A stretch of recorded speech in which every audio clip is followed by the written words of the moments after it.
नमस्कार, आपण बघत आहात NCS news.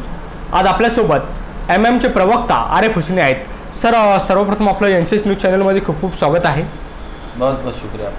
Sir, Anandraj Ambedkar हे काही दिवसापूर्वी खासदार इम्तियाज जलील यांच्या घरी आले होते, तर त्यावेळेस सर काय चर्चा झाली? राजकीय विषयांवर चर्चा झाली की असंच काही भेटायला आले होते? देखिए, आनंदराज आंबेडकर साहब ये घटना के शिल्पकार, संविधान निर्माता आदरणीय डॉक्टर बाबा साहब आंबेडकर के पोते हैं और इनका एक पक्ष रिपब्लिकन सेना उसके अध्यक्ष है और ये बहुत बड़े आंदोलनकारी और मास्टरमाइंड का बहुत बड़ा नाम है।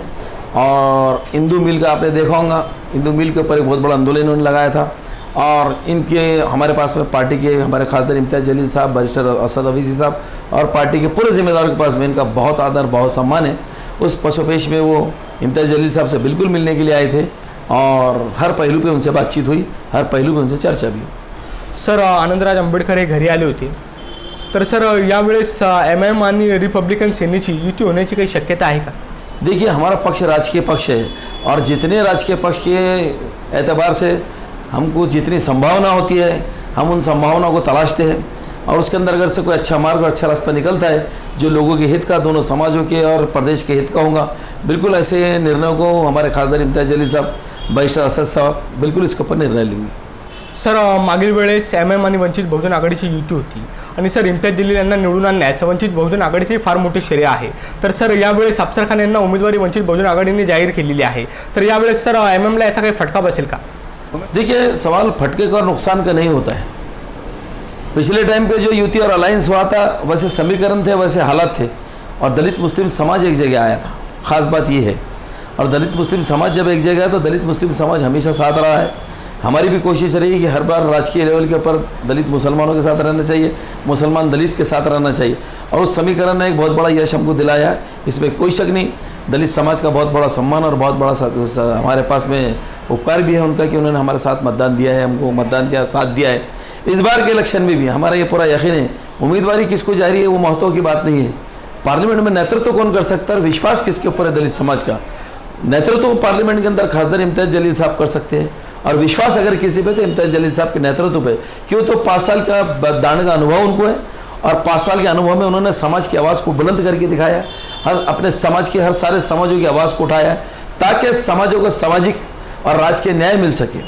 तो देखिए, पक्ष कौन सा खड़ा है, किसको मतदान, पक्ष किसको उम्मीदवारी दे रहा है, तो देखिए साथ में उम्मीदवार को देखा जाएगा, उसके अनुभव को देखा जाएगा, उसके काम करने की क्षमता को देखा जाएगा, उसके विज़न को देखा जाएगा, उसके नज़रिए को देखा जाएगा।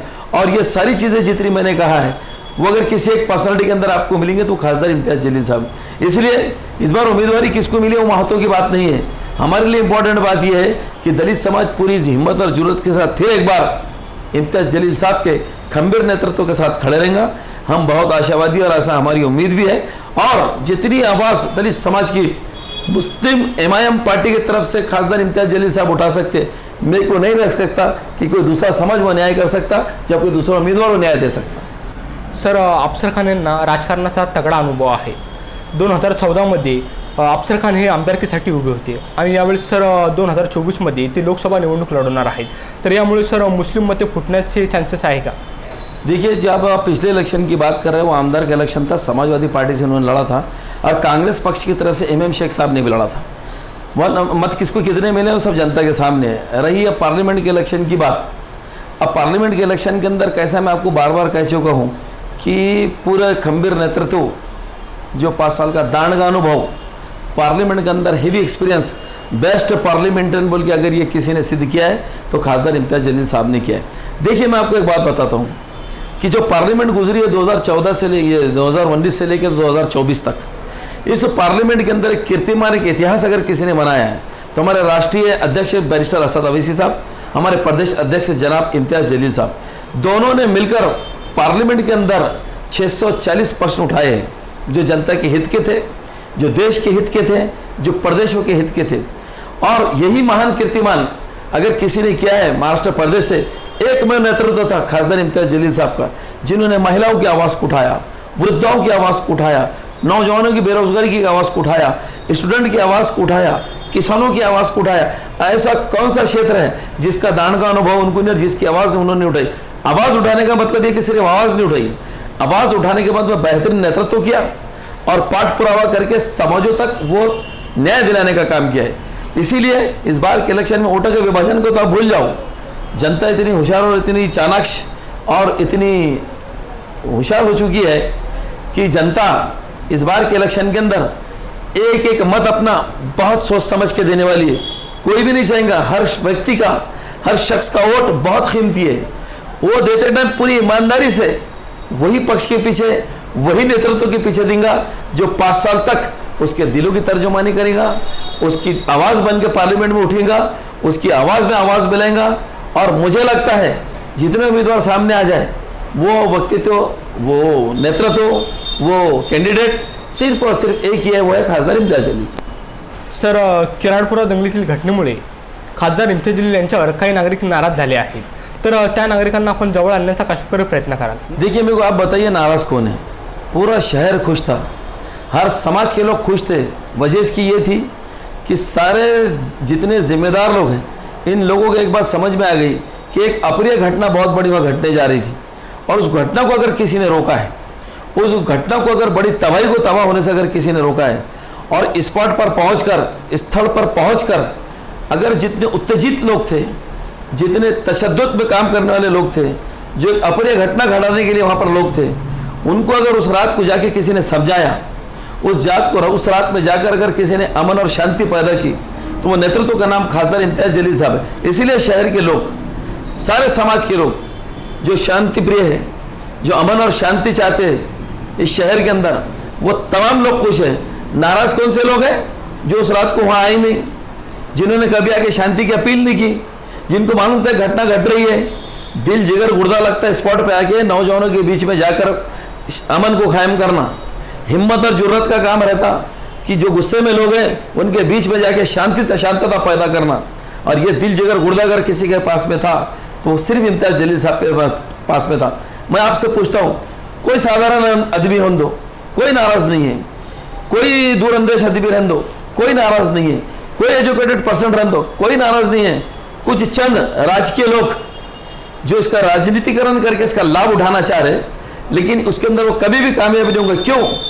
तो प्रशासन ने भी, शासन ने भी और शहर की जनता ने भी इम्तियाज जलील साहब का सम्मान किया है कि आपने शहर को बहुत बड़ी तबाही से बचाया, एक बहुत बड़ी घटना होने से रोका है आपने। इसीलिए कौन क्या बोलता है, क्या आरोप लगाता है, और आरोप लगाने वालों को भी महत्व नहीं दिया जाता है और ना ही ऐसे विषयों को महत्व दिया जाता है।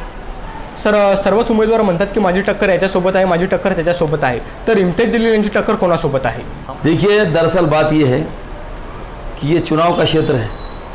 अगर कोई कह रहे कि मेरी टक्कर इनसे है, मेरी टक्कर उनसे है, तो आप समझ जाओ कि उनके पास में ना कोई मुद्दा है, ना कोई सियासी आधार है। बस सिर्फ बोल वचन के ऊपर, बातों के ऊपर वो इलेक्शन का माहौल ख़राब कर रहे हैं। इनके पास में कोई विज़न नहीं है। और इम्तियाज जलील साहब की टक्कर भाजपा के मुद्दों से है, भाजपा के विरुद्ध में जो हमारे पास मुद्दे हैं उनसे है।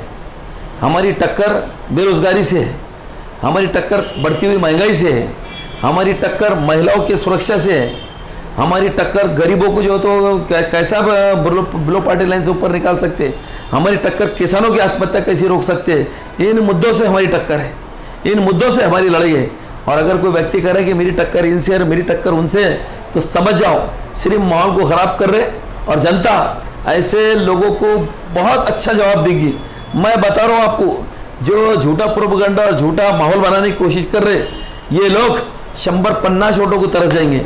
ये जो बातें कर रहे हैं ना, मेरी टक्कर इनसे, मेरी टक्कर उनसे है, हमारी टक्कर सीधा भाजपा के विरोध में मुद्दों से, जो उन्होंने जनता से मुद्दों से वादे किए थे जनता से, और जो जनता तक उन्होंने न्याय नहीं पहुंचाए, जनताओं को जो वंचित छोड़ दिया, जनताओं को जो उन्होंने मुकद्दर कर किस्मत के हवाले छोड़ दिया, हमारी टक्कर ऐसे मुद्दों से है। और जो टक्करों की, अरे मैंने हेलो की टक्कर सुना था, अभी कौन सी टक्कर, राज की टक्कर आ गई, मेरे समझ में नहीं आ रहा।